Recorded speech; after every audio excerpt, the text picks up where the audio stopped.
Ruckman, and we got a full house this week with both my co-hosts, Chris and Ricky. Gentlemen, say hello. Hey. You already know. You already know. We're going know. with it, huh? I already know I need a haircut. I don't have enough hair left to cut, so I'm keeping it. Look at this. Yeah, I mean, you me both. I'll take some. Yeah, we'll give it all to Chris. I'm ready to front Hawthorne Heights over here, okay? Yeah. You're ready to be the next Zach Wilde. Exactly. Look, I'm not shaving the beard until I miss a qual. Until the wall that divides Germany comes down? Right, exactly, right. If I miss a qualification for an RC, then I'll shave. Okay, all right. So look, I'm never shaving. So I don't mean to like immediately derail us from Magic Talk, but I do because this is what I want to talk about. I was going to bring this up last week, but Ricky wasn't here. I needed Ricky's to experience this as well. Oh, good. So is my audio working? Sorry. Yeah, your audio is good. Okay, good. So, sometimes when I'm working on stuff or doing whatever, I'll just throw on a random like show on Netflix, right? Just to have some background noise, right? One of my go-to shows is Forged in Fire because I know they're going to make those knives, and I can look up when one of them just like shatters, ruining this like 50-year-old man's dreams, right, of making it big time. Did you know that there were 2 seasons of a Forged in Fire spin-off show called Forged in Fire Knife or Death, which is like hosted by a Bill Goldberg, and the whole show is like just we're going to run through a competitive knife cutting course, the fastest time wins. That was less exciting. I was really hoping we were going to Squid Game some people off. Well, what Ariel and I made fun of because we watched it together is there's a guy whose whole point of the show is at the beginning of before they make their first run, he inspects their blades and is always just like, oh yeah, then does like 2 cuts of tatami mat and is like, you're good to go. Well, there was only ever one person where he was like, nah, this is mall garbage. Where Ariel and I were just like, he was like, I don't know if this is going to be good for the course, but it's not about what I can do with your blades, but what you can do. Go on out there, champ. Yeah. It's really just like, what is your job? Go get him. Dude, I mean, I've watched like the judges from Forged in Fire like stab themselves on broken blade parts like countless times. So I feel like it's just the natural progression of just like, hey, look, you made this blade, right? So you're going to go and swing it at the gel carcass or whatever. I feel like the whole concept of the show, though, was ruined by the winner of season 1 not even being a person with a knife. He just had a full-on short sword. Well, that sounds like hacks. At what point do you constitute the knife, right? Yeah, but I mean, like, if it's a knife challenge and they're kind of like, oh, well, their chopper's not going to be good for doing this or whatever. Like, they're talking about, like, the different types of knives. And then it's like, yeah, of course the guy with the sword 3 times the length of all the knives is going to win. I'm just saying, I think a chainsaw is basically just a knife. Yeah, it's a bunch of tiny knives running in a circle. Right. So if I build a chainsaw out of the forge or whatever, and I quench it, right? You gotta quench it, right? Yeah. Then I deserve to run the course with a chainsaw. Okay, yeah. I've been watching the new cooking show. Okay. The Dinner at Any Cost or whatever. Okay. In which you bid high, low, or medium blind, and the highest bid gets like fancy ingredients, and then the lowest bid gets Walmart ingredients, and then the middle person gets squid. Oh. Or just like whatever the heck. The only like real difference is that like instead of bidding on bad things, they let you bid for things to actually improve your stuff. It's just like, all right, everybody, make me a sandwich with these ingredients, and then there's no bread. And then it's like, guess what, guys? I got a loaf of bread. Who wants to pay me half their prize money for a loaf of bread? Yeah, sandwich competition, right? Well, also in my Forged in Fire like rabbit hole, I also found out their Discovery has had a show for like 13 seasons, which is called Moonshiner's Master Distiller. Oh, you didn't? I've watched the Moonshiner show. I just appreciate the show for their judges looking like exactly what you'd think a bunch of moonshine judges look like. Right. My first choice for the judges for this would be the guys from Duck Dynasty. Yeah. Second choice would be these guys. I was just hoping it was just the Swamp Men again from Swamp Men. These aren't the Swamp Men. Is that what you're telling me? If you ever watched Swamp Men, that's a good. I believe Ian always calls it top tier hotel TV. Like when you're in a Okay. hotel and you need to find something to put on. Right. He's like Swamp Men. That's the show where they're like out in Louisiana, just like hunting alligators. I'm more of a Turtle Man kind of guy. You know. Right. No, it's all about mountain monsters on the Travel Channel, Oh where my- they like chase Bigfoot around, right? Find psychic Bigfoot. They find psychic Bigfoot. They also at one episode, look, so I don't know who greenlit this episode, but at one point they're definitely chasing a Yeti in the Appalachian Mountains, Right. As you do. and they refer to it as Bigfoot's Asian cousin, Mm-hmm. There's a whole Mm. Bigfoot family. and it's, Bigfoot they bloodline. call it the Slant Eyes Yeti. No, they don't. I don't know who greenlit that. No. No. That is real, Oh, and I no. can't believe it happened. On the Discovery Channel in 20. What year was the made? It was like 2016 on the Travel Channel. No, maybe like 2014-ish. the Travel Channel just shows like this is a hotel. Someone was dead here. Yeah. Here are these people with cameras, and they've got night vision filter on their camera, and they're gonna be afraid. Yeah, it was on the Travel Channel. And there's the 8th season is going on right now. Wow.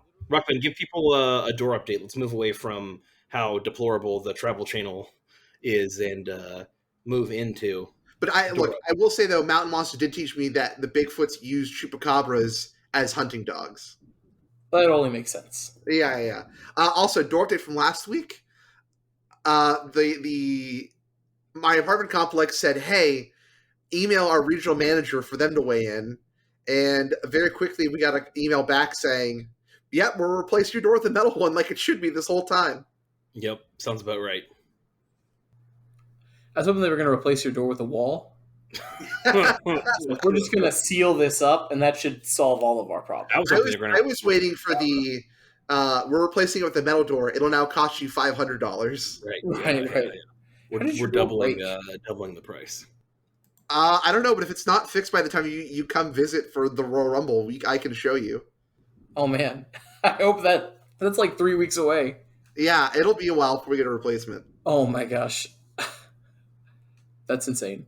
Well, Yeah, if you want free stuff and you're in the Houston area, I've got a friend with no door. yeah, I was gonna say there. Search a- the back doors of Houston area living residences. it's a 3rd floor exterior closet. I don't think anyone's going to get to it.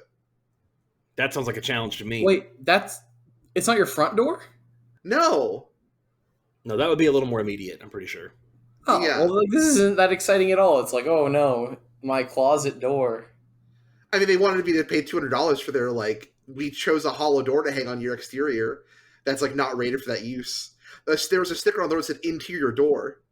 Do you remember the apartment that me and Matt Scott lived in where we were hiding the bad washer and dryer on the porch? Oh, the Garage of Gaines apartment? Yeah. Yeah. And because Matt brought his own washer and dryer and didn't want to use their washer and dryer, Yeah. and they wouldn't take them back from us. They're like, you have to keep them in the unit. So we just put them out on the back porch. Let's hope no one stole And them. then, because we faced just a fence. It was literally our porch and then just 2 inches and a red fence.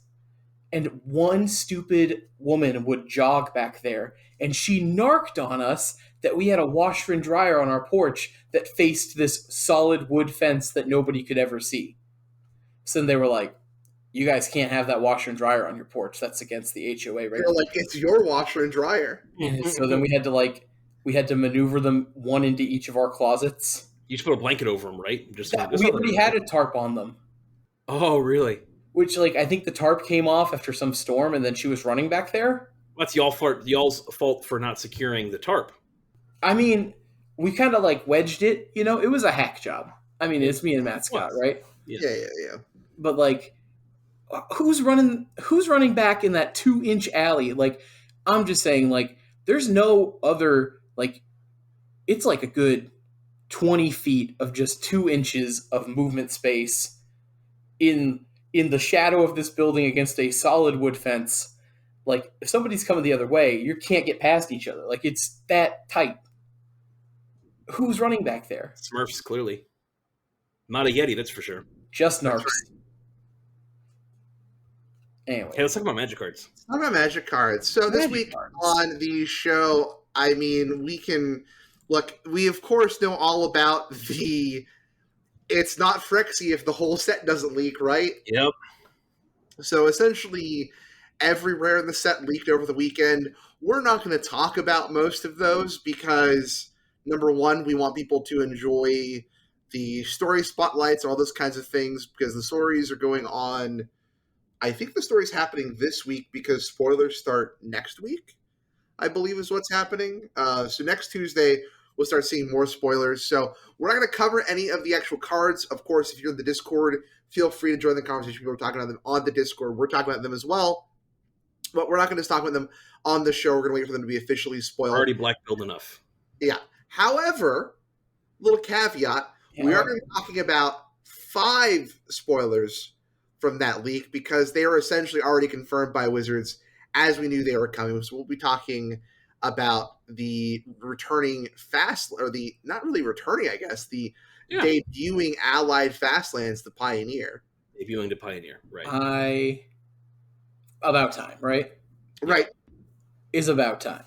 It's about that time. In a minute, I'm going to need a cinnamon roll from the That doesn't win Song of the Year. Like all the rest of the like nominees are awful. Yeah, I actually haven't seen what's up for Song of the Year. Holy by Sam Smith is up for Song of the Year. Whoa, are you against? Do you not like Unholy? I'm glad That song is like that song is like literally 30 seconds long. You're just a hater. Oh my god. No, but it's a TikTok song and that's it. It has 20 seconds of listenable noise. And then after that, it's nothing. I want to support Sam Smith in his villain era. Oh my gosh. I like Sam Smith. It's also great because that song came out the week of the whole like Ned Fulmer from Try Guys cheating on his wife. Great. We needed to be reminded of the Try Guys. Oh man. I try to forget about those. I've been I'm a Phoenix player. Yeah. I'm out here with Spire Bluff Canals day in, day out. Yeah. Right? And now everybody's flocking to me and they're like, oh, what am I going to do with these fast lands and the slow lands? Can I play them both in the same deck? What's the correct? Just 3 and 3. Yeah. Like I've been playing it for years. 3 Storm Carve, 3 Spire Bluff. Yeah. Sometimes you go to 18 lands in your Phoenix deck, and then you play 4 Spire Bluff and 2 Storm Cleave or Storm Coast or whatever it's called. Any Gruul player still playing Rootbound Crags for whatever reason? The trash. Finally throw them in the trash, right? Now I will say, like, it really feels like about time for these lands to come back.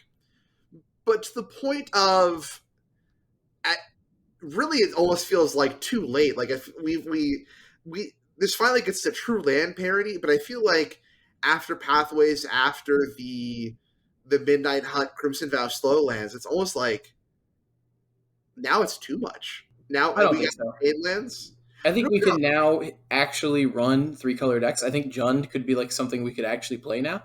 Okay. Because we have fast lands and the pathways and slow lands and the tri lands. Like I think that we could not play consistent 3-color decks. Okay. Unless we were like devoting to playing like every color. Sure. And just we were gonna be okay taking the first 2 turns off with our Karuga, you know. Yeah. But like now I think you could play a 3-color deck pretty consistently with the fast lands. Like Greasefang gets way better. Yeah. Like they get their the green-white one. You get Seachrome Coast. Razor Edge Thicket. They also get Seachrome Coast if they're playing Esper Greasefang. Yeah. The big decks I think are going to get better, other than Rakdos midrange, is like I'm excited for the artifact decks. I think Rakdos Sack gets better. Ooh. I think that. Are you ready? Yeah. I think Rogues is real. Rogues. Okay, I can see it. I think that Dimir, like with Underground River now. Shores, is that what comes out? We got Dark Slick Shores and Underground River recently. And I'm just saying, like, Drown in the Loch is a heck of a Magic card. Yeah, it is. And I think the creatures are there, and the mana has been so stumbly that like it can't curve out as an aggressive like curve deck. But I think now with like 8 new lands essentially in the past 2 sets that are really speed up that deck, I think we could see a real rogues deck kind of come out, like blue black Demir aggressive deck. I want to see if we can finally put like Voice of Resurgence to good use. I want to see if we can finally do like close to a D&T style deck now. Right. Green white is also another color pairing that just got their Pain Land in Brothers War Yeah. and is also now getting their Fast Land. I want to go back and revisit the Soul Sisters deck I was playing when like Spirit of the Voice of the Blessed came out. That deck was like really close, I felt like, at the time. Now, whether or not it just is a worse version of Angels, I need to kind of mess around with. Also, Chris, Servo said I just need to steal your Resplendents at some point in time instead of complaining about not wanting to buy them. So, Yeah, to be fair, I'm a lot less easy to steal from because my backdoor actually works. Wow. So, yeah. all right. We need to take a vote real quick. Which is the most impactful fast land coming back? I mean, probably just Cliffs because it goes in Rakdos. Blackleaf Cliffs? Yeah. Probably, but like I think all of them are going to be really impactful. I was going to say Copperline Gorge, but I feel like the Gruul decks are like already pretty solid again after their Pain Land, after they did the Midnight Hunt land. I have one word for you guys, and that word is spirits. And so I think it's Seachrome Coast. I don't know, because I don't think Azorius Spirits really has a home anymore. Because I think right now, when you're looking at what you're going to play spirits-wise, you either just want to play the slimmed-down Mono Blue Spirits package, or you go ahead and play Bant Spirits. And I think Seachrome Coast... I think Seachrome Coast makes Bant Spirits really good, to be clear. I don't think you're just playing as serious. I think that one of the things that from watching you play was you were always like, man, the mana trying to fit green was real tough. And I think this being an aggressive deck, because additionally you have the blue-white artifact deck. Well, if that's the case, then I actually think Seachrome Coast isn't the big thing for Bant Spirits. It's going to be Razor Verge Thicket. So you have a white source that taps for green. Right. Yeah. I want the blue source that taps for white for our... because we want mostly blue for our Spell Queller. You guys understand that Gruul Vehicles right now is a deck in Pioneer that is currently trying to play Werewolf Pack Leader and Embercleave with 2 Mutavaults and a Den of the Bugbear, 2 Lair of the Hydras. Like, their mana is sus. Like, double Besage You. Like, we'll drop these 2 forests and Copperline Gorges. I'm just saying, like, they're trying to get away with Mutavault in this deck, and it is so greedy. And like, literally, if you kill their elf on turn 1, they're not playing like Werewolf Pack Leader till like turn 7. Like, they're playing Kenzin. Like, they got 4 Stomping Ground, 4 Carplusion Forest, and 4 Crag Crown Pathway. They've cut their slow land because they can't afford it anymore, right? Yeah. So I think that like getting some Razor Verge in there. I would honestly though, I would like to see Blackleaf Cliffs are already hitting like $18, by the way. I think they're gonna go down. The new version's gonna be $50, right? And that might make me play some Rakdos. I'm really hoping so. I'm on the waiting for full art to be spoiled, or I'm going to buy the expeditions. Copperline Gorges are like $5 still. Like, that might be my opinion. Like the red green one might be the best one, just because like I mean, Rakdos is also a deck that kind of just is 2 colors, plays 24 lands, and still misses their colors. Yeah. So, see, the thing is, like, I think those decks, because they play some slower cards, are still fine. Because, like, you usually start off with multiple lands, so, like, you get to pick whatever land you're playing first. So, I mean, I don't know. Those decks being, I think, a little slower, I think it's much less impactful than a deck like Spirits, where, like, I think you really want it. Or I could even see, like, Green-White, like, I see some aggressive decks wanting it, but I think that the Pain lands were a lot more impactful in case you wanted to play like Eldrazi shenanigans or something like that. But Right. so my vote still remains on Seachrome Coast. I could be wrong, but I just think that that's going to help some of the like Azorius aggressive decks, because I think you're going to see more. Like I think Stubborn Denial is a hell of a card also, and I think that you're going to start to see some more decks And feel like more comfortable. everyone watched the last of the Pioneer Progression series. They saw how great Azorius Heroic did, Oh my and god. they're gonna pick it up. I think That's it. Seachrome Coast is going to be the worst one Wow. because the Azorius deck right now wants less cards like that. They want to play Irrigated Farmland because they're trying to get a plains count They want or lay fewer. down I mean, arms.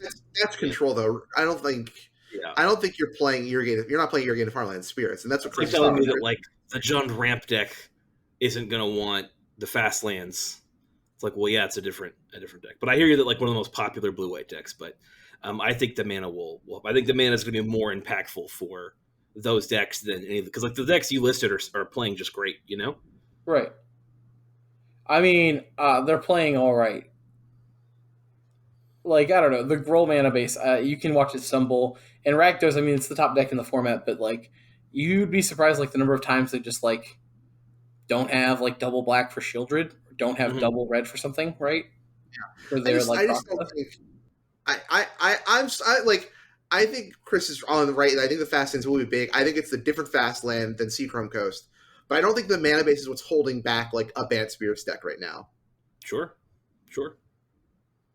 I mean, I think that like I'd like to see a little more pressure on punishing decks with no basics. Yeah. Like we have Field of Ruin, hmm which like if you get caught with no basics and you get fielded, but like Field of Ruin has not been good recently. Yeah. So I'd kind of like to see Spending something, that much mana on that Like type of Ghost effect. Quarter. maybe a Ghost Quarter, or maybe just like something like an Anithomancer or a Price of Progress, like anything to kind of just like Give me an acidic slime that costs 4 that lets them fetch a basic. Give me that. Play Assassin's Trophy. I was gonna say, like I Assassin- think that exists. Play Assassin's Trophy indeed. You hear him. Hey, Golgari Boat, man.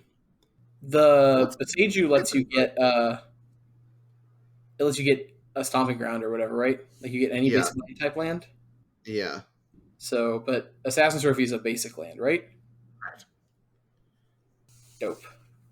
Just making sure I know my basic land, non-basic land hosers. Yeah.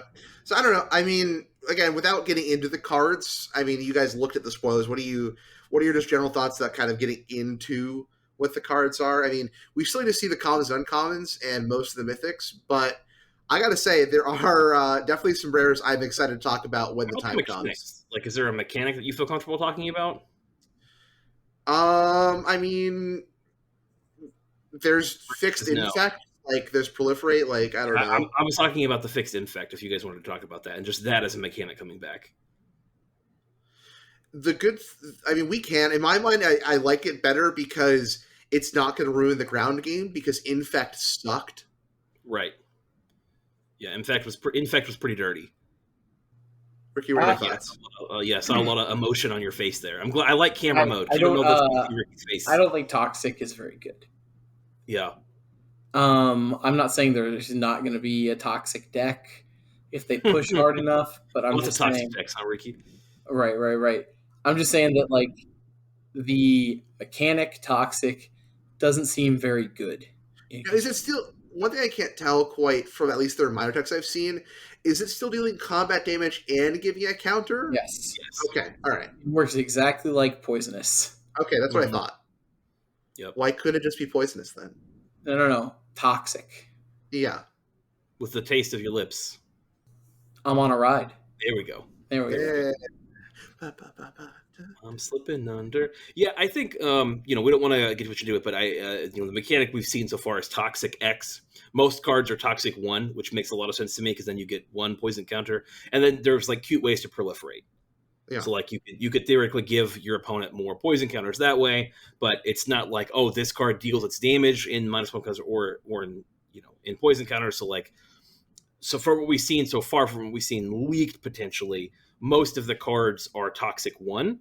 They're not like, oh, this card's a 4/4 with toxic 5 or something like that. Yeah. We haven't seen something like that so far. So based on that knowledge, they've toned it down a lot. But I still think that the deck could be reasonable. There's been some cute cards that we'll look for in the coming weeks Like I said, once the spoiler season comes out. yeah, we still have to see all the commons and uncommons in the set, and again, who knows what the mythic slots are going to be. Toxic poison is coming back, which I think is kind of a big deal. Do you guys? How do you guys feel about this in general? Like poison in general, for it, against it, alt win con. I think it's fine. Yeah. I'm not too upset about it, right? Yeah. Also because it's not that good coming into Pioneer Right. here. Yeah. I From would what like we've seen so far, we'll see. But I'd like to talk a little bit about cards that are officially spoiled. okay. Yeah. Is there anything? I mean, we've already talked about most of them, but I mean, is there something you want to bring up? I don't think have we talked about Kaido? Oh, we talked about it last week. What are your thoughts on Kaido? Talked about Kaido. I like this card a lot. Okay. The +1 is like huge utility. Being able to just passively like blink your guys back. Like Okay. the +1 being like your guy does not block. I attack in with my rogue, right? Yeah. And then I'm going to bounce the rogue back, and then I can either draw a card or make a 2/2 or make another guy unable to attack or block next turn. Chris, you picked up on rogues for this guy. You're Yep. picking up on. I don't think this card is going to be like huge or anything, and it is just a rare. I think this card is going to be very cool as like a 2 of curve enter in a rogues deck, right? Where you're like token is going to be $infinity. Huh? The token is going to be worth $infinity if it's the cute God. little foil, the raccoon. little raccoon boy. The token has death touch too, which is insane. Yeah. It took me a while to pick up on that. That's what made me, because at first I was like, I don't like this card. I just think 4 mana is a lot, and then like you have to bounce your creature back. So now you're down board presence, and yeah, you could solve something, but like then next turn you've got to play your creature which can't attack. Like you need to have a pretty significant board presence, and at that point you've already won the game. So I viewed it a little bit more as a win more, but not once I was like, oh, the token has death touch. I thought it protected itself a little bit better than I initially gave it credit for. You can keep it around for a couple turns, but for 4 mana with no significant ability on those +1s. And I get why they can't, because you can +1, multiple times. But I mean, like being able to bounce, like being able to like clear the way for Glint Sleeve Summoner or Glint Sleeve Siphoner to like attack in, get the extra energy, and then recast it to get more energy and draw a card, right? Sure. Or even like the Thieves Guild Enforcer, the 1 mana flash creature. Reset your mills. Reset your mills. Reset for more mills. It gets in, and then you can bounce it up, and then you can flash it on your opponent's turn. And then it can block with death touch, right? Now, here's the rabbit hole I went down last week that we're going to resend the listeners on. Right. We can use this to double our ninjutsu on the same combat step. As long as we have another creature in play and our ninjutsu guy, where this triggers, this will trigger post-combat damage still in combat. So we could bounce an unblocked creature still after combat damage, still in combat, to re-ninjutsu our guy back in. This is too deep. Ricky, we're doing it. And then we embarrass Saffron Olive as Zerasan. Like hey, if well, I want to do just some has, time, and I'm going to reset my Mystic Snake. All right, so you guys are, I found the ultimate play. Okay, I'm just saying, like, if you play this into a Shieldred, it doesn't seem immediately good, but just being like, you can play it plus, and the Shieldred can't attack, right? Yeah. And then, like, you make the tokens. Like, I just feel like this card is a lot of value. I think 4 mana is correct for this much value, right? Maybe we could make the 0 a -1 to draw a card and make it cost 3, but that's greedy of me, right? Then the card would definitely see play. Look, all I'm going to say is, mana, though, I think draw card is better when Teferia had it, and it gave him loyalty at the same time. But that guy costs 5. This costs 4, and it's going to be an all-star in multicolor cube. Sure. Is it better or worse than original Kato? Original Kaido phases out when he comes into play, right? Yeah, Man, Original Kaido is such a good card too. It's a card that I'm of all the good 3 drops from Kamigawa that have seen a lot of Pioneer play. I'm kind yeah. of surprised Kaido has not. I You guess saw a like little bit of playing Esper Fang. I guess like the thing is Kaido the like OG Kaido, right? Yeah, Doesn't defend himself very well at all. no. Well, besides the turn he phases out. And then like his emblem is kind of bad. Yeah, Like so I just that's the thing is like the new Kaido's abilities are abilities that I want to activate a lot. sure. So um and you don't get 4 abilities if you activate Chain Veil, right? What do you It's an mean? additional time. It's just an additional time. Okay. It's an additional, yeah. So, You get 3. but if you keep activating Chain Veil That's and right. play another Kado, I mean, like even like just attacking in and dealing damage with like some token, sure. bouncing it away, even like just to bounce it away to draw a card, right? Is Yeah. nice. I think this guy's a lot of value, and I think he's better than he looks. If my turn 4 play is Kaito and my opponent's turn 4 play is Shieldred, I'm going to activate the 0 ability to draw more cards so that I can just end the game faster so that I can play a different deck. You know? Wow, you can just make 2/2 death touches that draw you that make you gain the life back. You could. I think that's legit where this card could be interesting is that like actually if you've got evasive creatures because they're not super popular once you're playing experience, I think making multiple death touches. Can you make 2 or no, or does that I mean, you have to get the loyalty somewhere, but all right? it's Well, my, hey, it's, either way, you can lock something down and then make a death toucher, and then like you've made an army and like interacted the board with your opponent. I think that could be fine. You know, I mean, like you can. or I'm just saying the amount of advantage this card will generate on the board is nice. it gives you a lot of options, which I do like. I like hey, I can get your board, or I can draw some cards if I need to, or I can I can make some more a smaller I army. will say this is no. I don't think this is Jaya levels of good. I think this card is going to be better than Soren turned out to be, and I was pretty high on Soren, Which one? the Mirthless. That yeah, guy is still seeing a lot of play. he's playing Rakdos. Yeah. Yeah, I think I do. I like this card better actually.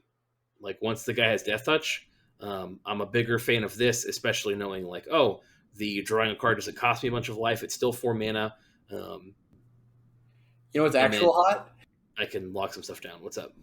Attacking him with the Kiki Jiki, connect, Oh, Reef Fabling. yeah. Or I can I do it with whatever I copied? You can just bounce whatever you copied. Yes, Yeah. of course. If I'm in Grixis and I just copy something, and then I mean at that point I probably have something better to do. But hey, if I don't, 2 activations on this, draw some cards, whatever, make a guy draw some cards. I feel like I get stranded pretty often with like not much good to copy with. Well, no, I mean, you can't copy the. You have to be careful what you copy because obviously, if you don't attack in with the original, you have to bounce the clone, right? And that's because you can only bounce what you dealt damage with. Yeah, sure.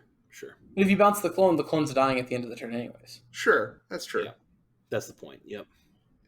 I like it. All right, look, you guys are also skating around the fact that, like, yeah, opponent's playing Shieldred, but like, I use my 4 mana to play Phyrexia Obliterator, which the more I look at it, is still just Maple's demon form from Beaufry, which season 2 comes out this week. So everyone go watch Beaufry. I just think that Kaido is way more interesting than Elishnorn, and people are going insane over Elishnorn, and like people are like, yeah, this card is good It's enough. a Commander card, and they wanted to have it not printed in Commander. They're like, this is good enough for modern play. This is going to be great for standard, and I'm just like, oh, how? And it's like it doubles my triggers, and it's like you spent 5 mana for nothing.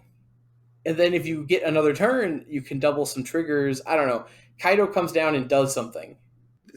Did you see the what's the old card that's like the 5 whatever that you just skip your next 2 turns? Eater of Days. It's like Hanging. yes, If I play Eater of Days with my Elishnorn and my Yarok and my Panharmonicon in play. I'll skip the next 8 turns. So, yeah. Oh my gosh. I'm just not into this Elishnorn. I think it's pretty good. Like it does a lot. I mean, in Pioneer, there's a lot of cards that come into play and trigger things. You know, I get it, but also it lets your opponent hardcast their Croxa. I think we'll get better Mom in the next set. I think we're going to get another Mom. this card blocks Croxa. Okay, you're still... Sure, yes, correct. You still have Croxa triggers, though. Croxa also blocks this card. 4/7 is an awkward line. She loses the Shieldred. Why is it 4/7? Is that like an important number? No. Is there something weird I'm missing? Is there some math thing I'm missing? No. Okay. I mean, it adds up to 11, so it's 2 1s, I guess? I don't know. Why is it called Mother of Machines? Ricky, you see that? 42? Numbers. Yeah, numbers. Numbers. This is the year 23, which is the number of Dr. Pepper. So, buy stock in Dr. Pepper. This is not financial advice, but buy stock in Dr. Pepper. Important that this is not. Also, speaking of the year 2023, they had that weird announcement earlier today, that showed off the, hey, if you go buy the completed bundle, which I think is going to be kind of fun, and I'll probably be buying one when it comes out in March, you get the cool little clicker thing, life total clicker. Oh, you get a little life clicker. Little life total clicker. And then also, they said Magic is going to change in 2023, and I hope this isn't like the last time there's going to be a big shakeup. That's when Black Adam was coming out. There's going to be a massive the power paradigm of the DC universe is going to change. Boy, did that sure happen, and not the way they expected. Thankfully, you don't have to buy a complete edition. It says if you want the clicker, you can also just spend $75 USD on sealed Magic the Gathering product. I think the complete edition will be fun, though. It'll have like the special completed pack, which is going to have like Elishnorn and some other stuff in it. Anyway. I don't know why. I'm just going to say it now. And it's not because of the leaks. And it's definitely because of product fatigue, right? Yeah. Man, I don't care about this set. Really? Like, I'm excited about the Fastlands. Yeah. Right? And I'm kind of excited about Kaido, right? Some fun rares. But, like, man, I just don't care. And, like, the fact that, like, they're like, ooh, look at this lineup of characters. We're going to kill 5 of them. I bet you don't know which ones. And it's just like, I don't know. It's just kind of like, I'm not excited about this set. I might be excited about March Machine because Chandra's on the front cover, and I want to see an angry Chandra. Yeah. I love an angry Chandra. But, like, I don't know. Maybe this is cool. Magic is going to change for the... Magic's going to have a massive change this year. I think it's going to be... There's going to be cross-plane travel without planeswalkers. There's like 30 million variants of all the same card. I just... this is the set where I think I'm finally going to be like, why do I buy boxes? Like, I'm just going to buy singles if I need any cards that are in this set, like Kaido. You buy boxes for the rush. Yeah. And, like, there's already some cards, and it's because of the leaks a little bit, where I'm seeing cards and I'm just like, I don't even want to play limited with this set. Oh, it's that whenever Ricky doesn't want to play limited, that feels bad. That hurts my soul. There's 2 planeswalkers at rare that make me just not want to play this limited set at all. Yeah. And like, if you know, you know, and if you don't know, I don't know. I mean, we can say the name of it. We don't have to say what they do, but like, man, I'm gonna open my Jorkadine and my opponent's gonna open the Emperor, and I'm just gonna be like, I just don't. The Emperor. Ugh.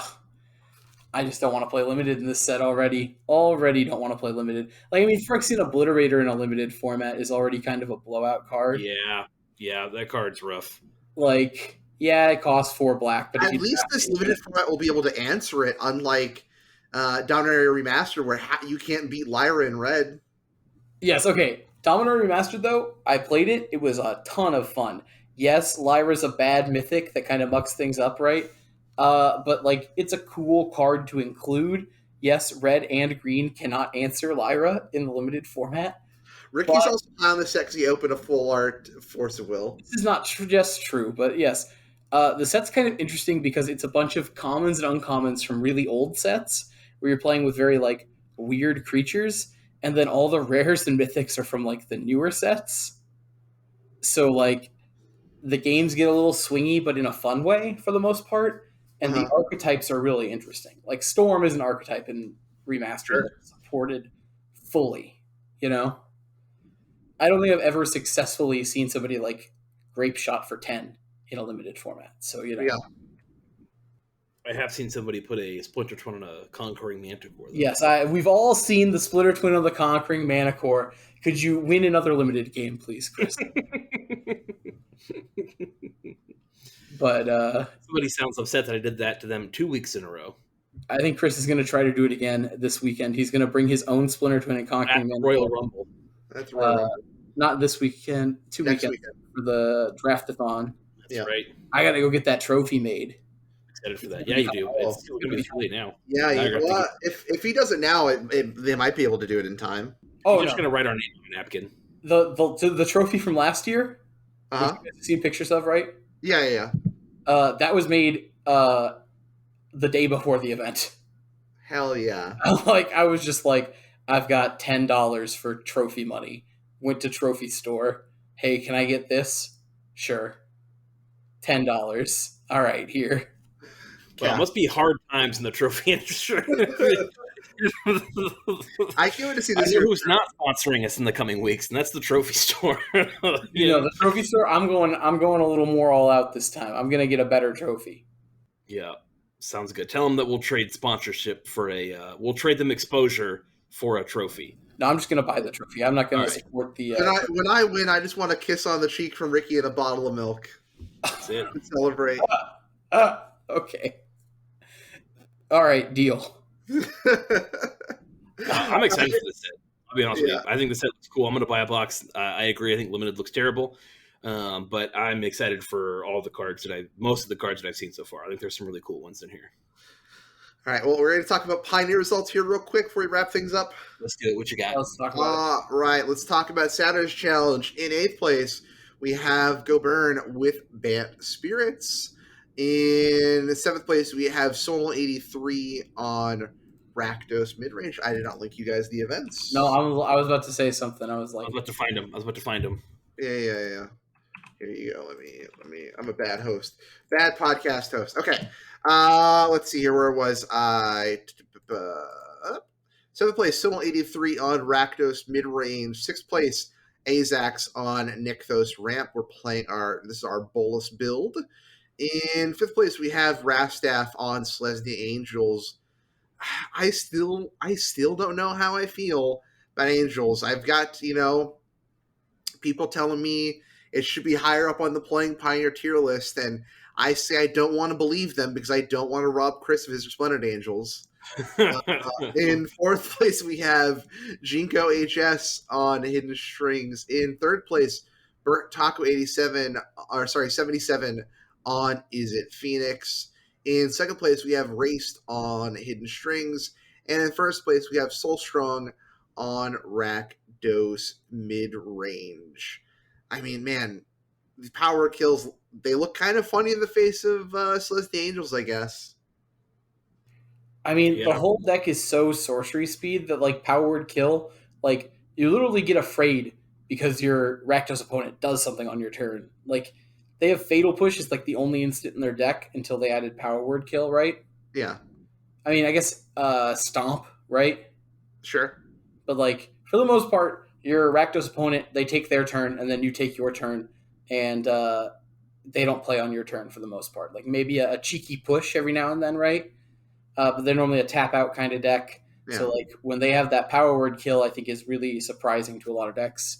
I mean, look, we can't all be as interactive a format as Modern. Oh, no. The interaction is definitely here. They're going to interact all over you on their turn, but normally they don't interact at instant speed. But now they get to interact more often with the Power Word Kill. Is there any real deck you want to talk about in this top 8? I mean, it looks pretty straightforward. I want to talk a lot about some decks. In this event? Yeah. Okay, what do you want to talk about? Can we talk about Is It Drakes? Is it really Drake? So I mean, it plays 2 Crackling Drake. It's really just Phoenix. This board is playing 2 Invoke the Wind. Okay, well now you got me. Like we're playing only lands that tap for blue. We're double island in the main deck, which is kind of insane, right? Okay. And so we're on like double Invoke the Winds. There's a third Crackling Drake in the board. We're on Narset's Reversal again, and I don't know why, but I'm sure I will eventually. Because there's so much black running around. Like you want to Thoughtseize me Yeah. now. I mean, but like the way Narset's Reversal happens, right? You take their Thoughtseize. You just Yeah. take their Thoughtseize. You take their Thoughtseize, yeah, and you see their hand. Right, that's true. Invasive Surgery is kind of wild coming back. I like it. Yeah. It gets a lot of weird things. Uh-huh. I mean, it gets Treasure Cruise in the mirror, right? It's Trespass, which, have you opened your Fate Reforged box yet? I don't have a Fate Riff. Oh, right. No. I have not yet done that. Ooh. It also takes it takes away Storm the Festival. Yeah, it does. It's true. So like it's got some interesting implications, and I like that too. Of like, other than that, like kind of a standard Phoenix list that it's playing 2 Crackling Drake as a Thing in the Ice, and I mean, Thing in the Ice is kind of like we keep it around. If Karn gets banned, Thing in the Ice is gone. I'm pretty sure. Like, You think so? only to the sideboard for sure. Like the Shredders and the Arclight Phoenix are way better. I kind of like the Crackling Drakes and the Invoke the Winds. Invoke the Winds kind of scary. I don't know when you bring it in. I'm ready to win some Thing in the Ices this RCQ season. And then also I want to talk a little bit just about, because I've been delving a lot and doing a lot of testing of Hidden Strings right now. Yeah. What do you think about Lotus Field? So Hope Tender is the truth. Okay. It comes down on turn 2, or it comes down on turn 3 with like the Lotus play, right? Uh-huh. And then when you're going off, just being able to untap 2 Lotus Fields is kind of absurd. Sure. Mana. It makes it so that people want to leave in their removal against you when you show them like Hope Tender and like try to hard cast Viziers and stuff like that. Mm-hmm. We've got like the 2nd place list and the 4th place list, right? If you look, they have entirely different sideboards. And what do you feel about Sakama? It's real. I've been playing Zakamas, and being able to just like play Zakama, untap my lands, and then just like gain 3 life, kill an aggressive creature, right? Against like the aggro decks. Sure. It's kind of like GG, right? It also can blow up anything that other than Dampening Sphere, because you're not casting Zakama with a Dampening Sphere in play. But it can like blow up anything that's kind of like keeping you down. Normally, it'll just win the game on its own. It is a 9/9 with Trample and Vigilance. But this deck is starting to get to a point where I'm just sort of keeping just a bunch of cards in a box, and then I just have to pick my 15 sideboard when I go to an event. Right? Sure. It's like you keep like a 25 card sideboard with this deck, and then like as you go to the event, you decide which 15 you want to write down. Like Languish, people are playing Languish. Some people are playing Supreme Verdict. Some people still. Are you switching to Lotus Field this season? I'm not switching to Lotus Field, but I've got it built and I've been working on it a lot and pimping it out. Okay. I like the deck. This one's on 2 Hope Tender. I like that a lot. Impulse really made the deck pretty good because you can play at instant speed. Man, Impulse is such a wild card to be printed, I feel like. I mean, like, just an instant speed version of the Jason Liliana walking through the street cards. Or Look at My Hands. Oh, yeah.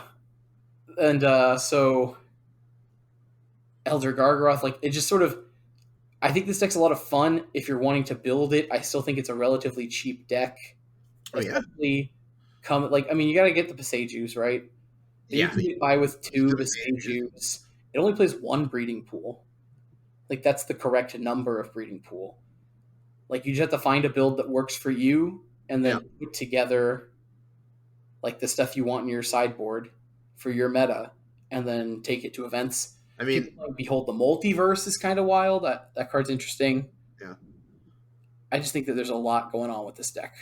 Yeah. Still, just if you can find, I mean, you can easily find the starter deck, the challenge deck for like $30 or so. I think no problem, and that'll give you a good start here. You just have to kind of build out the emergent package afterwards, but I mean, it gives you a Those lot cards to are work cheap with. too. Like Behold the Beyond's $2. Dark Yeah. Editions are like $5 each, maybe. Like one Lear is $4. The Balagueds are honestly kind of the most expensive part to pick up. How much was that foil Balagan's recovery? The foil Balagueds recovery, I picked it up for like I opened it, Oh, okay. so I picked it up for free because it was in that box that I opened the Ancient Tomb in. Oh, nice value. But I think they're like 7 or 8 right now Okay, foil. So it's not bad. I bought one foil Arboreal Grazer so far. Oh, Those are like 16. I paid 20 for mine. They're like 16 to 20. I paid $20 for a foil Arboreal Grazer. my boy's that much foil? Yeah, I had a lot of Card Kingdom credit. I also bought 4 Fiery Impulse foil. God bless you. I'm working I on. bit the bullet. I was like, I so want these cards Yeah, foil in my I Phoenix deck. I've been slowly working on foiling out. Is it prowess right? And that's one of the cards I'm just like, oh God, I don't know. Yeah, like I think my set was like $50. Yeah. Oh, that hurts. All right. It was clean up the trade binder end of the year, chuck a bunch of cards to Card Kingdom. Not that I promote doing that or anything, but like I just was my trade binder was full, and I was like, let's move all these cards. People weren't trading when I was going to PTQs recently. They were like, no, I'm a modern player. I don't trade. It's like, cool, gotcha. Got it. Cool. All right, ready to move on to Sunday then? Yeah, All right, let's move on to Sunday's showcase. In eighth place, we have Casa on 4-color fires. In seventh place, we have SZ Kuznick on Hidden Strings. Sixth place, we have KYTK321 on Hidden Strings. A lot of Lotus this weekend. DeKing 3603 on his Race Control. Fourth place, Pancake Saka Hogari mid range. We saw this deck kind of build up some steam after I think Doomwake really kind of showed the deck off, and it's been picked up by a few people here and there. So if they come back, talk about this deck list. Third place, Snapcaster Bolt on Gruul Boat. Of course, Snapcaster Bolt is Vinny, who does some work for Playing Pioneer. So if you want some deck guides from Vinny, go check out Playing Pioneer. Second place, Bresset 123 on Gruul Boat. And then first place, Rihanna on Rakdos. God, I love seeing Rakdos on top. I think look, Orzov's been good. Orzov is good to me, but I think we have set to go back to playing Rakdos. Yeah. I mean, I think it'd be smart, man. I think like if the only problem that I see is like again in our metagame, a lot of people just have Rakdos built because if there was more, like if there was a ton of Phoenix that I saw, like I just want to be playing like red blue control with main deck Narsets, Yeah. but like all the Rakdos running around, you want to build, the Gruul boat deck. But if you started seeing a lot of Gruul boat decks, this deck laughs in the face of creature decks. We talked about that last week. Like, yeah, but this deck also has a better Rakdos. It is still a slightly better Rakdos mid range matchup too. yeah. I mean, the thing is, like, we're dodging some of the Karn hate because we're not playing Oni Cult Anvil. Yeah. So like we're doing that. The only artifacts we really need to pop off are our Witches of them, which while important, we still have Eaten Alive. We've shifted away from that plan, so we're not as much in on as good as Anvil is. I feel like Yeah. upping the Eaten Alive count, I think, is like key to fighting against Karn, right? Yeah. And like, there's not much Karn running around anymore. I feel like there wasn't the Karn's away. At least at the local level, even there wasn't. I mean, most of our events, I feel like we go to, there's maybe 2, maybe 3 people on Like, Monogreen, at least the RCQ level. The last 2 Pioneer events I went to, one of them had 1 mono green player and the other one had 0 mono green players. They were both like 20-something person events. Actually, no, I think, Chris, the one you played in was a little less than 20 players, right? it was somewhere around there. It was like right at 20 players. And then the one in Austin was bigger. Yeah. That Ruckman played in. And there was no mono green player at that event in Austin, which is kind of wild. So I'm just saying, like, I don't think mono green's a bad deck, but Rakdos is kind of honed in on it. And I'm okay if Rakdos keeps mono green away for a little bit and we can play the fun decks,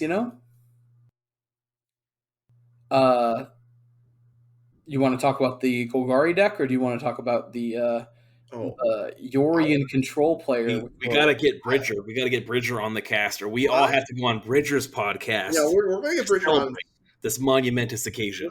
We're gonna get Bridger on hopefully after spoiler season. Nice. But Golgari mid range though, I am here for it. So like I said, this is by Pancake Sock.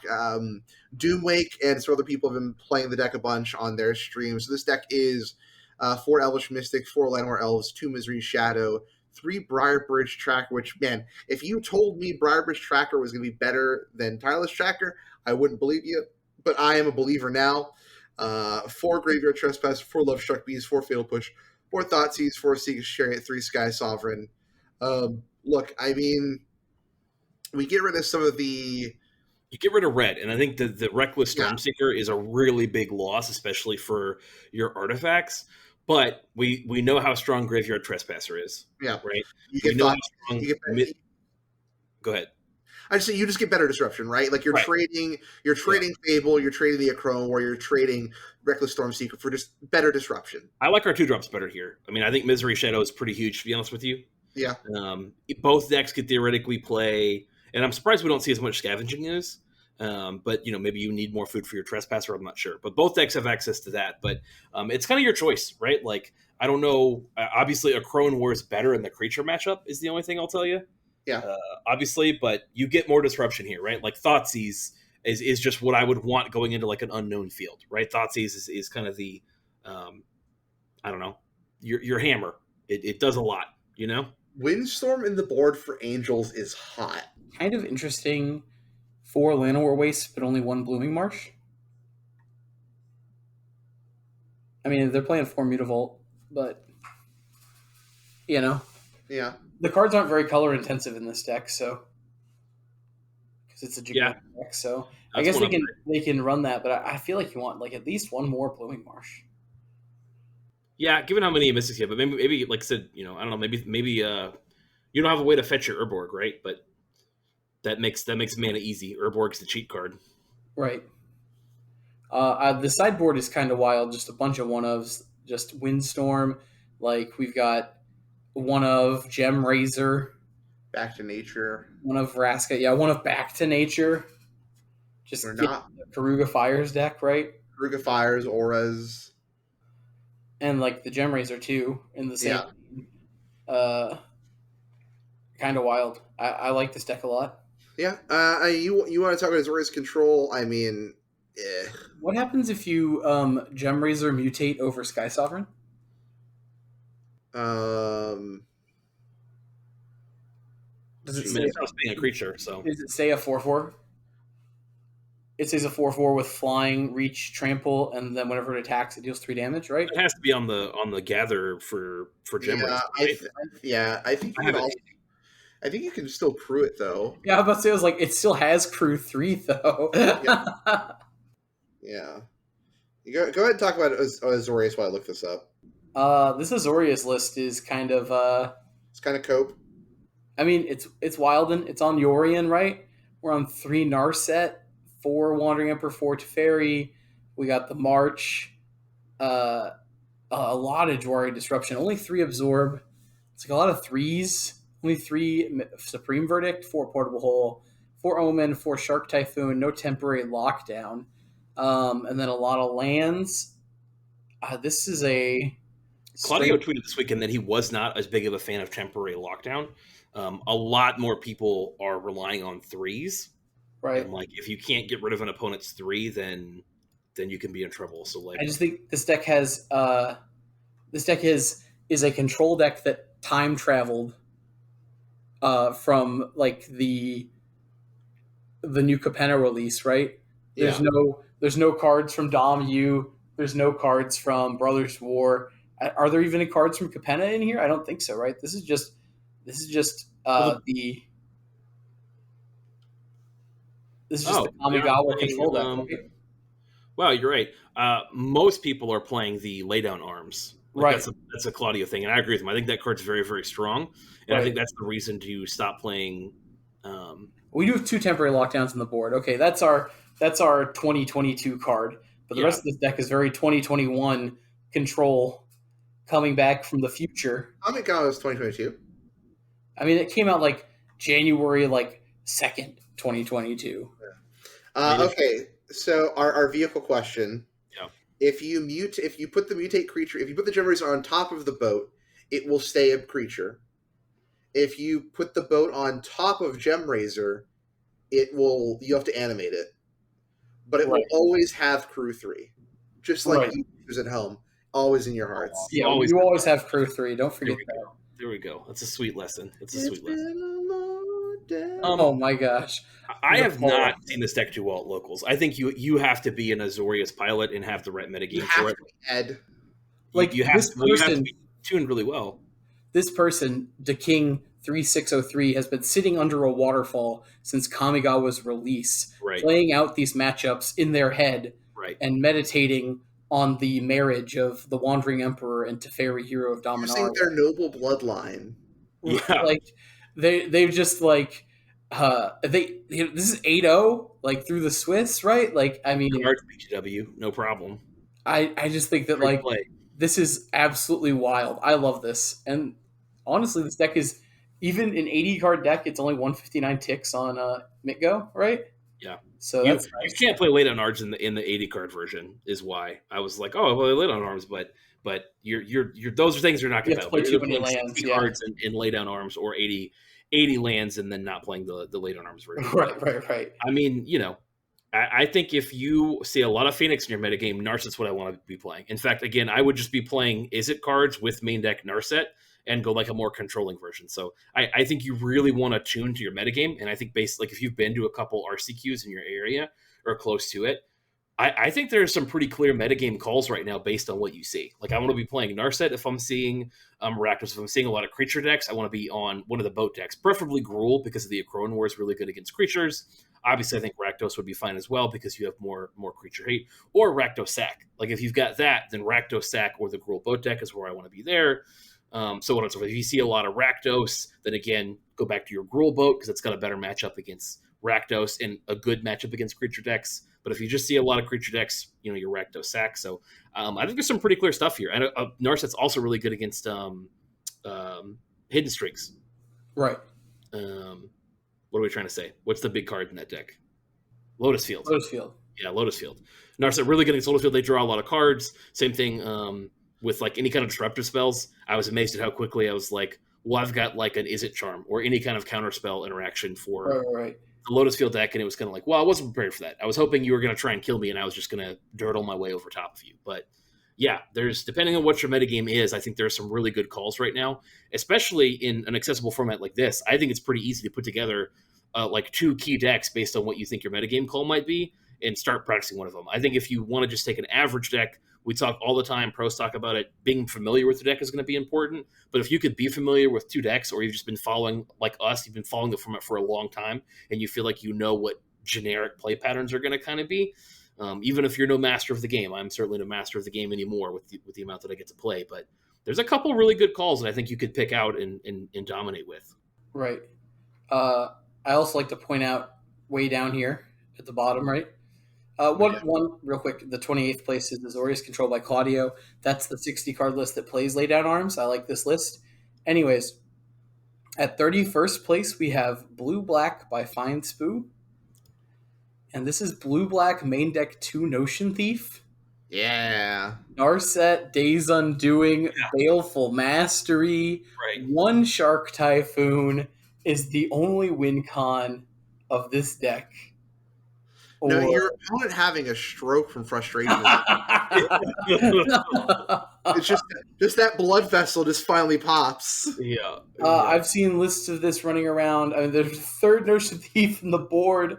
There's somebody who plays locally who plays like Urtai, which is very funny with like Narset or Notion Thief out, right? Yeah.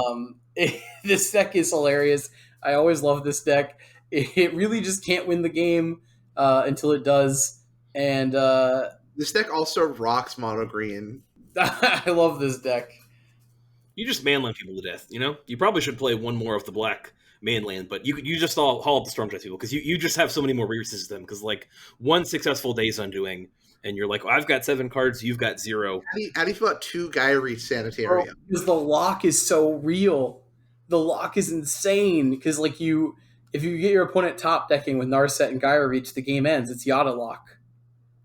Because they go to their draw step, you let them draw, and then you activate Gyre Reach, and they have to discard what they just drew. I hope our listeners at home know what Yada Lock is.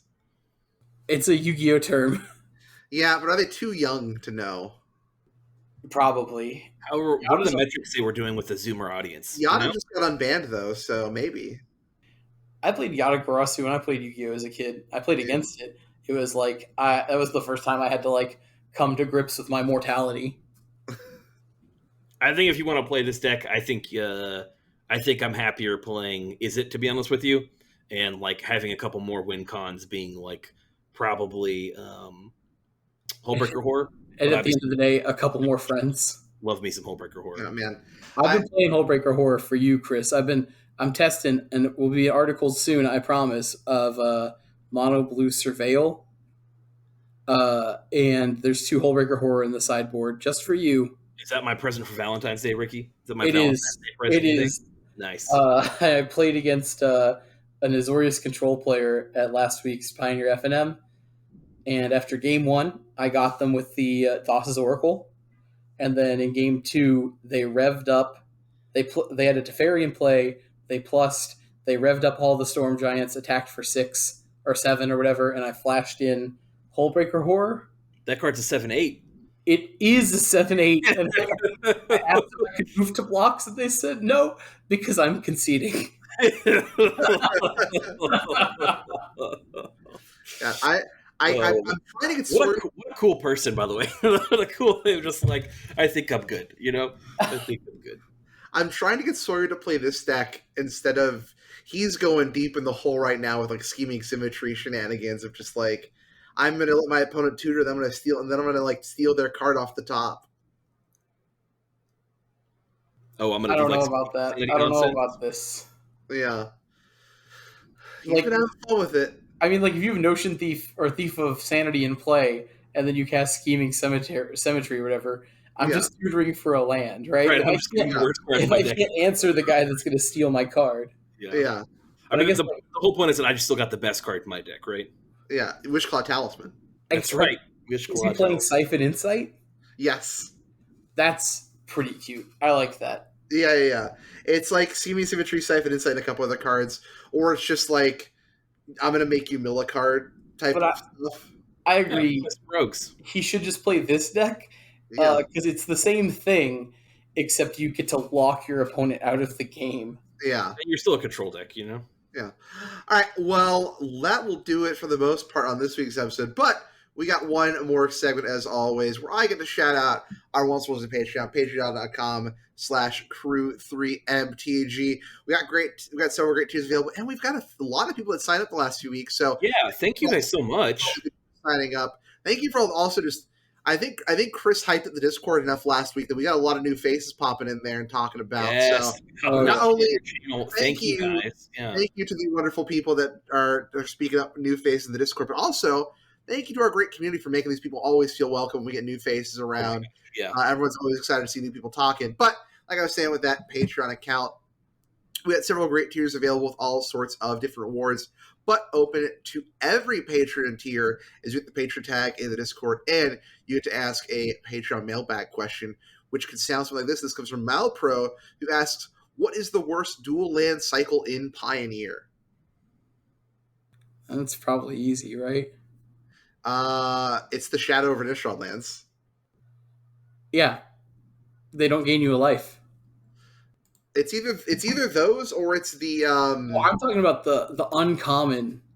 Oh no, I think it's supposed to be the rare ones. Oh, rare ones? Let's give them that. So it's either the Oath of the Battle for Zendikar ones, or it's either the Show Me or the Tango lands. I think, and is it even? I guess some temples see play, right? Yeah. So like, I think it's the Show Me land. I think it's the one that like, oh, show me a forest or a plains, and you know the snarls. The snarls. I forgot of the snarls. They're the same land. Yeah. Yeah, you have to show either a swamp or a whatever. Yep. Yeah. Those are probably pretty bad. Is there anything worse? Well, again, it's the Battle for Zendikar, Oh. The fetch lands. oh, 'cause they're banned. Because they're banned. You can't play them. Can't play them. I mean, there's like Prairie Stream, Sunken Hollow, Smoldering Marsh, those, but I guess they're still type line. They're type line, so People like play now they're seeing Prairie play, and they Stream. cycle, right? Don't they cycle? No. No, those are the ones from Amonkhet. Oh, Those ones are Yeah. nice. I think that it's probably because at least Prairie Stream I've seen in some deck lists because it's a plains and Right. it's lay down arms yep. and it might come into play untapped, right? Sure. So I would have to say it's got to be the. Okay, want to see if I can name all of them?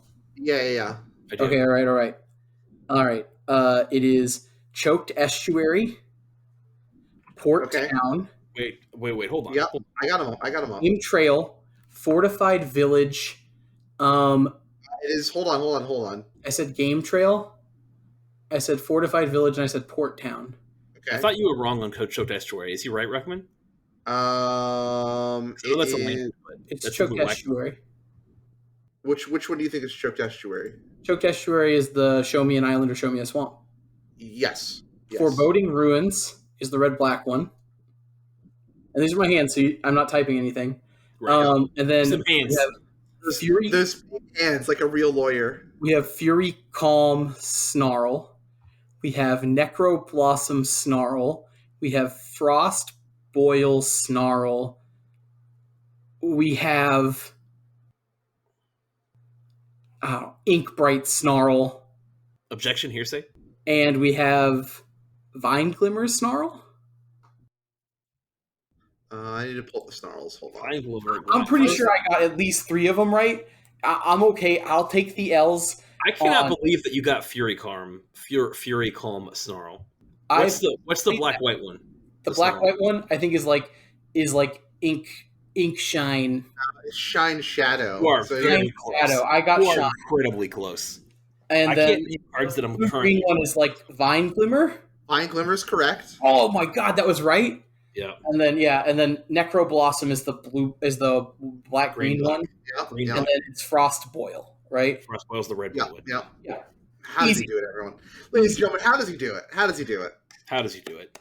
Thanks. Like, Mr. Ricky back here again. It's those ones. Those are the bad ones. Yeah, those are the worst ones for sure. Foreboding Ruins. But let us know what you think in the Patreon Discord, as we've had several new Patreon members pop up and holler and Ask us questions. So Ask me to name any cycle, any obscure cycle in Pioneer. I'll probably get all of them. We'll have to do another Ricky's flavor text quiz with a Patreon exclusive soon.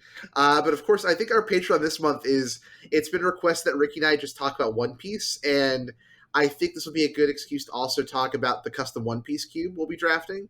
Oh, we're not drafting that. We're not drafting the One Piece? No. It's back in the shop. It's being worked on. The drafts at the draftathon are you want a refund? Yeah. multicolored. I want a refund of Ricky's birthday, please. Yeah. Manager? Is there a manager around that I can talk to? Cube. Dominaria remastered twin-headed, and original Theros. Is I call everyone's Ed. twin head just Ricky? Huh? Everyone just against Ricky? No, I think everyone's twin head should be Ricky. Oh my god, I can't play that many games. Well, I not can- a chess grandmaster. Chris, you don't want to be on my team? What? What is this? What? No, I don't know. I heard you request Ed. What is this? What? This No, is- if you Ed put it can't back make in tape, I don't think there's any I'm evidence. playing Flesh and Blood with Ed this weekend. I might qualify for Nats again. Oops. Just mess around Yeah. and find out, huh? Make sure Qualify you for ask nationals. judges what the cards do. That's what Ed sent me a list of the cards. I'm like, I don't need to read them. I'll just fight with judges instead. That's right. All right. Well, that will do it for this week.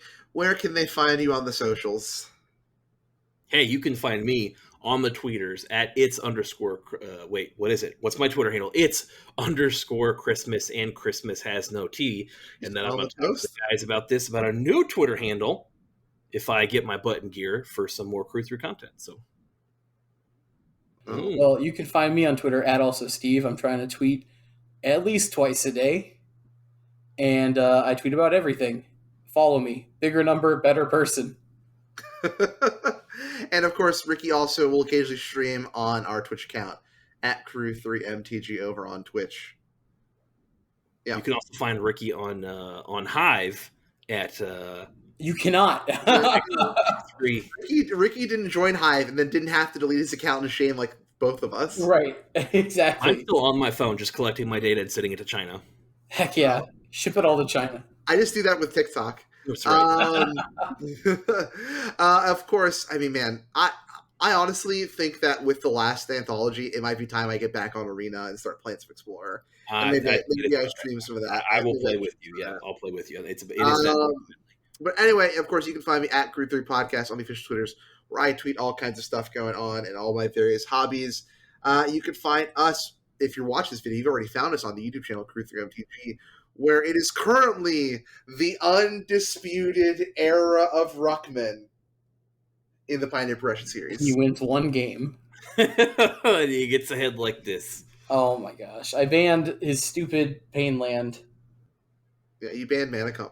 I was talking to Nate, and Yeah. if I get it's not gonna happen. But if I have to ban or unban a card, I might just be based in unban Sailor Wayfinder. Oh man, you've been talking with Nate is always a bad start to a setting. Now that I have a place, because I didn't have a place at a Sailor Wayfinder when I banned it. Right. Now you do. Now that I have a playset. And I don't even know what I want to pull in Fate Reforged. Oh. Most of the mythics are actually good this time. So Ugin. that's nice. I want to pull Ugin. Ugin, Monastery Mentor. Right. Yeah. Also, Right. if any of you play World of Warcraft, please find me on the Discord. I need people to play with. He does. I He does. Don't join me playing TFT because I just need to rage in my own little bubble. All right, and if you have One Piece product, please show me where to buy it, because God, I want to try this game out so bad. Oh yeah, we will accept hookups on One Piece product. It'll come out. You just got to give it time. One of my LGS was like, "Hey, pre-orders for the next set, $90 a box." Like, that seems pretty reasonable. I don't have box 1 product though, so I'm not going to buy it. Right. Box 2 doesn't even come out till like end of March. I know, Ricky. I just want to play Law and Beppo. Oh my gosh. I have a problem. I want to rep my boy Beppo. This episode has become a Midwest goodbye. Talk to you next week. Bye. Bye. Bye.